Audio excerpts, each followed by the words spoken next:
balas dendamnya kaum musyrikin terhadap pasukan kaum muslimin tatkala mereka kalah dalam peperangan Badar. Maka mereka bersemangat untuk menyerang kota Madinah dan menyerang kaum muslimin yang ada di kota Madinah. Kawasan ini merupakan kawasan di luar kota Madinah. Masjid Nabawi berada di depan saya sana sekitar 2 km dan dahulu masih ada pagar ya. Dan Rasulullah SAW mengumpulkan sahabatnya. Enggak perlu pakai ini, Set. Perlu pakai ini. Karena memang takutnya ngundang polisi kalau suara. Nah, kedengeran nggak suara saya, Bu? Pak? Ya, boleh. Agak mendekat aja biar nanti jamaah. Tatkala Rasulullah SAW mengumpulkan sahabatnya, kurang lebih terkumpullah jumlah sahabat 1000 pasukan. 1000 pasukan awalnya datang ke kawasan ini.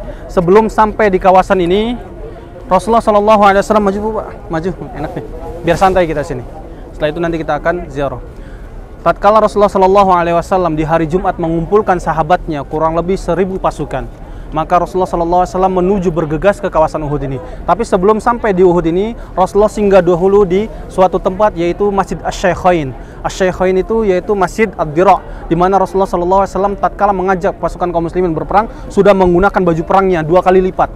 Ya, melihat kondisi Rasulullah seperti itu, wah, sahabat kaget. Dan Rasulullah mengatakan tidak akan mungkin seorang nabi ketika sudah menggunakan ini akan melepaskannya kembali. Artinya terjadi peperangan ini akan lebih dahsyat lagi daripada peperangan Badar.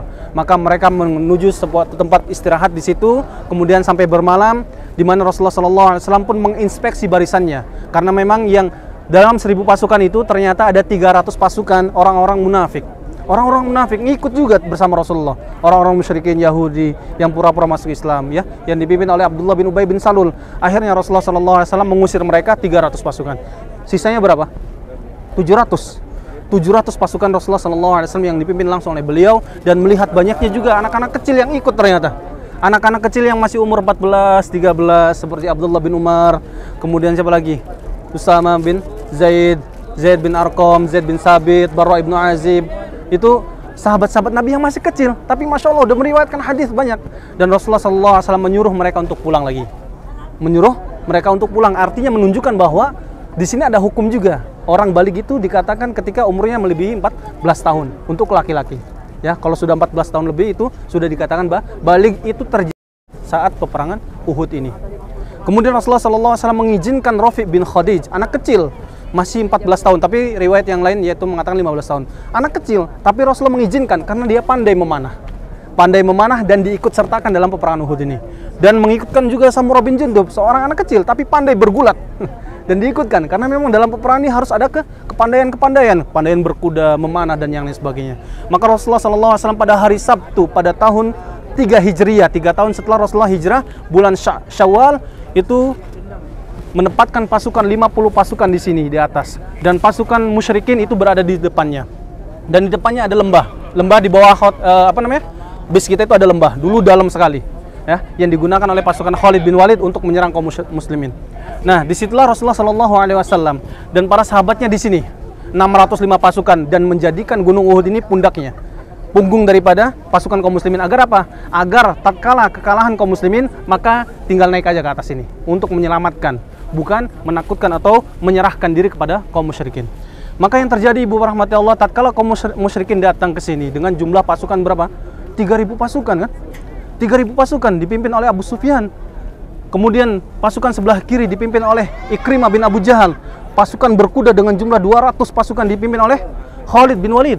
Itu mereka semuanya sebelum masuk Islam. Dan setelah Fathu Makkah itu mereka semuanya masuk Islam. Alhamdulillah. Artinya di sini ada kekuasaan Allah Subhanahu wa taala, sebagaimana Wahsy, ya, yang membunuh siapa? Hamzah. Masuk Islam atau enggak? Masuk Islam kan? Karena memang dibebaskan daripada perbudakannya. Kemudian merasa ingin membalas daripada perbuatannya dengan membunuh Musailam al-Kadzab, seorang yang mengaku nabi palsu pada masa Khalifah Abu Bakar.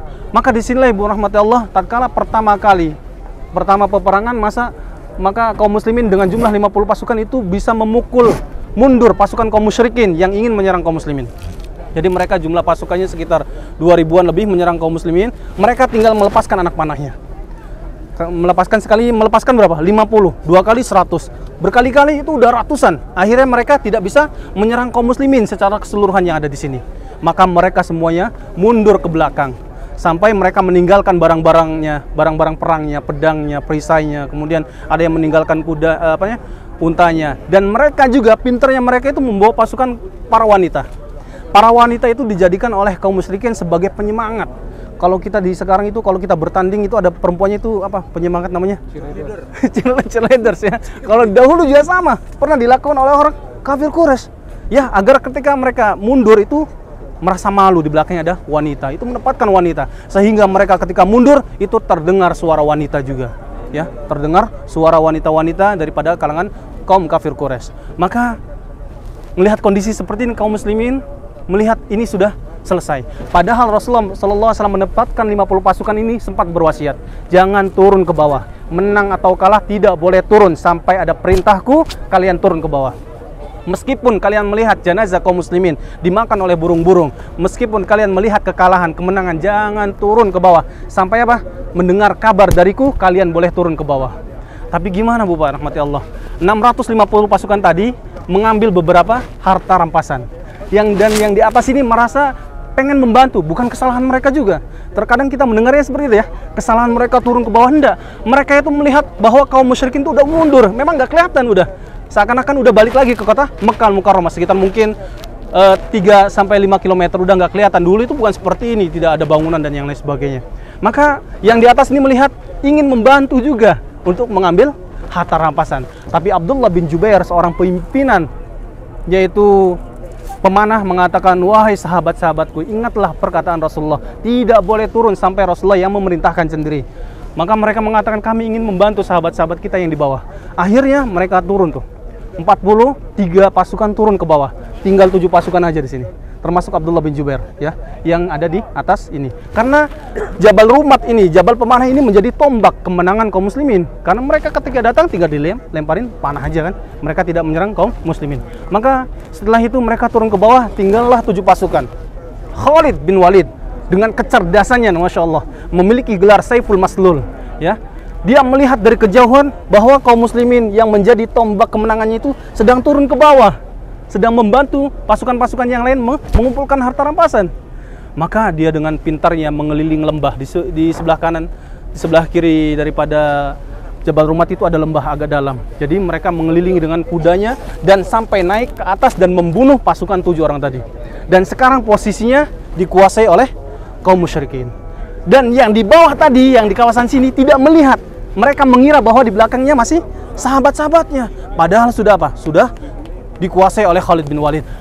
Abu Sufyan melihat dari kejauhan, ternyata Khalid bin Walid sudah menguasai tempat ini. Maka dari kejauhan dia melihat dan balik arah menuju ke kawasan Uhud ini dan menyerang kaum muslimin dari arah depan dan arah belakang. Semuanya kacau balau. Kacau balau. Rasulullah SAW tidak ikut berperang bersama 650 pasukan, hanya meminta mengambil beberapa tempat di sini, berdoa kepada Allah Subhanahu wa taala, dan memang dijaga oleh para sahabat-sahabat Nabi, karena memang jadi tujuan utama orang musyrikin adalah membunuh Nabi Muhammad sallallahu alaihi wasallam. Sampai ibu rahmatullah, Rasulullah sallallahu alaihi wasallam tatkala pasukan 200 berkuda tadi di atas, itu mereka turun mencari Rasulullah karena ingin membunuh Rasulullah sallallahu alaihi wasallam. Rasulullah disanggah oleh sahabat-sahabatnya, termasuk Anas bin Nadhr, Thalha bin Ubaidillah, sampai sudah tidak kelihatan lagi tangannya. Itu untuk menyanggah Rasulullah sallallahu alaihi wasallam sampai Rasulullah sallallahu alaihi wasallam naik ke atas bukit Uhud ini. Ya, kemudian Rasulullah sallallahu alaihi wasallam mengumpulkan para sahabat-sahabat yang sudah tidak terlihat lagi mana lawan dan mana kawan. Sudah benar-benar nggak kelihatan mana musuh dan mana sahabat-sahabat Nabi. Maka dalam peperangan ini juga ada bapaknya seorang sahabat yang dibunuh oleh kaum muslimin tersendiri. Bapaknya Jabir, ya.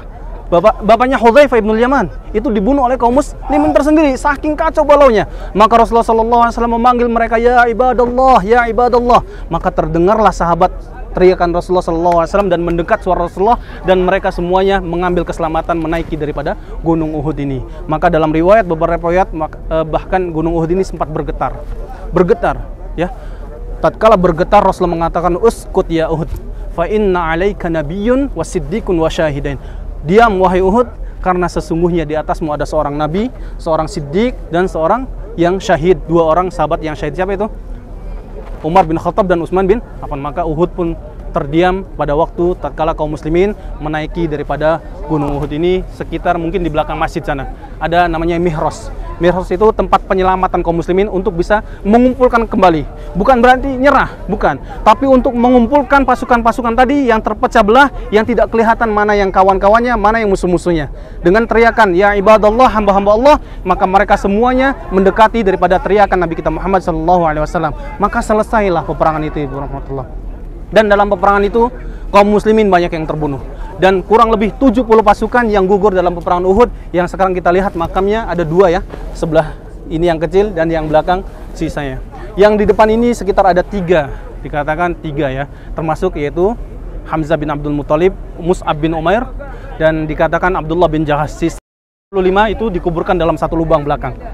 Kalau kita lihat dari atas itu udah kelihatan. Jadi mereka sempat dikumpulkan semuanya untuk menjadi ibroh buat kita semuanya.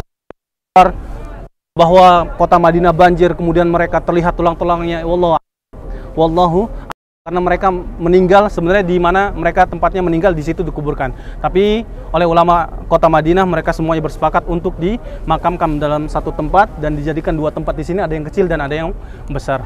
Dan dia meninggal yaitu Hamdalah bin Abi Amir, kemudian Abdullah bin Jahsh, kemudian Mus'ab bin Umair, Anas bin Nadhr, dan yang lain sebagainya.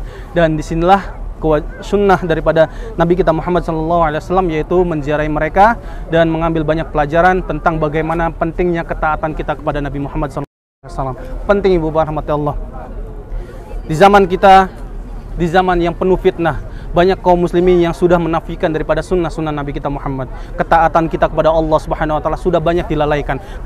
Ketaatan kepada Nabi kita Muhammad SAW, pada para pemimpin kita, orang tua kita, dan yang sebagainya. Maka disinilah menjadi pelajaran penting bahwa seseorang itu bagaimana akan mendapatkan kenikmatan, kesuksesan kalau kita saja tidak mau menjalankan sunnah-sunnah Nabi kita Muhammad SAW. Bagaimana kita akan masuk surganya Allah Subhanahu wa taala sedangkan kita masih bermaksiat kepada Allah Subhanahu wa taala. Dan ini terjadi pada peperangan Uhud, di mana mereka sendiri, ya bukan mereka atas dasar kesalahan mereka sendiri, karena mereka juga ingin membantu saudara-saudaranya yang lain, tapi mereka lupa dengan wasiat Nabi kita Muhammad SAW, bahwa penting, Ibu rahmatullah, kita menjaga daripada ketaatan kita kepada Allah dan Nabi kita Muhammad SAW. Ibu rahmatullah, ada kisah yang luar biasa tatkala Rasulullah sudah naik ke atas, kemudian Abu Sufyan merasa bangga udah menang, kemudian balik lagi menuju ke kota Mekah. Maka Rasulullah SAW melihat banyaknya sahabat-sahabat yang gugur, termasuk Hamdalah bin Abi Amir adalah seorang pengantin baru ya, yang malamnya baru menikah, kemudian melakukan hubungan tapi belum sempat mandi ya. Maka dikumpulkan, mana istrinya Hamdalah, mana istrinya ini, mana ibunya, bapaknya, dikumpulkan. Maka istrinya Hamdalah nangis, ya Rasulullah, sesungguhnya Hamdalah tadi malam sedang baru menikah dengan saya, kemudian melakukan hubungan dan belum sempat mandi. Kemudian Rasulullah SAW memberikan kesabaran, isbiri, bersabarlah wahai istri Hamdalah ya, karena sesungguhnya malaikat sedang memandikan jenazah Hamdalah. Makanya dia memiliki gelar Ghasilul Malaikah, yaitu sahabat yang dimandikan oleh para malaikat. Kemudian disinilah mengenang juga daripada sahabat Nabi kita Muhammad SAW, Talha bin Ubaidillah, yang dengan gagahnya menyanggah Rasulullah dari tebasan kaum musyrikin yang ingin membunuh Rasulullah SAW. Makanya Abu Bakar As-Siddiq tatkala melihat gunung Uhud ini mengatakan apa?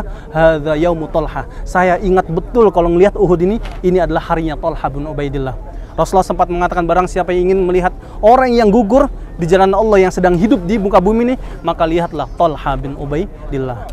Maka pelajaran penting juga, Ibu rahmatullah, yaitu kita mengambil nama-nama yang baik, nama-nama sahabat ya, seperti Hamzah bin Abdul Muthalib, yaitu singanya Allah Subhanahu wa taala, Talha bin Ubaidillah, Anas bin Nadhr. Kemudian lihat lagi Mus'ab bin Umair, orang tampan di Mekah yang ketika hijrah tidak membawa sama sekali hartanya dan paling miskin di sini. Itu karena ingin hijrah di jalan Allah Subhanahu wa taala. Artinya orang yang hijrah itu berani meninggalkan semuanya ya, jangan setengah-setengah. Itu saja yang bisa kami sampaikan. Ada pertanyaan sebelumnya, sebelum nanti kita ziarah, habis itu kita nanti balik ke mobil bis kita melanjutkan perjalanan selanjutnya. Ada pertanyaan? Bisa Khalid bin Walid di sini kan? Ya.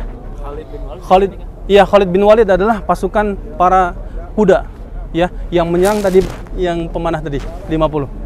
Ya, jadi 50 pasukan tadi sempat turun ke bawah. Khalid bin Walid melihat dari kejauhan mereka itu turun ke bawah, dan Khalid bin Walid melihat bahwa ini merupakan tombak kemenangan kaum muslimin. Maka dia mengutari seputaran daripada lembah yang ada sebelah kiri itu dalam, memang nggak kelihatan kaum muslimin juga kalau di situ ada yang memutari. Maka mengambil alih daripada pasukan kaum muslimin berada di Jabal Rumat itu. Khalid bin Walid masih kafir dulu, dan Khalid bin Walid masuk Islam sebelum penaklukan kota Mekah, kemudian disusul dengan Abu Sufyan, Ikrimah, dan Hindun ya. Hindun ini betul-betul balas dendam sekali kan, karena saudaranya, bapaknya itu meninggal dibunuh oleh Hamzah. Makanya dia menyuruh Wahsy, jika engkau bisa membunuh Hamzah, maka akan aku merdekakan. Wahsy ini budaknya Jubair bin Mut'im, tapi diberikan balasan kalau seandainya bisa membunuh Hamzah, maka dia akan bebas dan bisa memilih agama yang dia inginkan. Dan kemudian setelah itu masuk Islam. Setelah masuk Islam, Rasulullah tidak pernah melihat Wahsy, tidak pernah berbicara dengan Wahsy. Saking kesalnya mungkin ya, namanya manusia. Innahu abdun wa rasul. Rasulullah adalah rasul dan manusia. Dan Wahsy membalas semua kebaikan itu dengan membunuh Musailam al-Kadzab pada zaman Abu Bakar As-Siddiq yang menjadi nabi palsu. Barakallahu fikum. Ada lagi pertanyaan? Kalau kita ziarah ke makam syuhada Uhud, boleh mengikuti atau boleh masing-masing? Hafal kan ziarahnya? Ikutin aja ya. Baik. Assalamualaikum ahlad diyar. Assalamualaikum ahlad diyar. Minal mu'minina wal muslimin. Wa inna insyaallahu bikum lahikun. Yarhamullahul mustaqdimina minna wal mustakhirin. Nas'alullaha lana walakumul afiyah. Amin ya rabb. Jazakallahu khair. Alhamdulillah, ini kita sudah melaksanakan. Silakan, sekarang ada waktu luang yang mau melihat dari atas Bukit Rumah, silahkan ya. Penasaran mungkin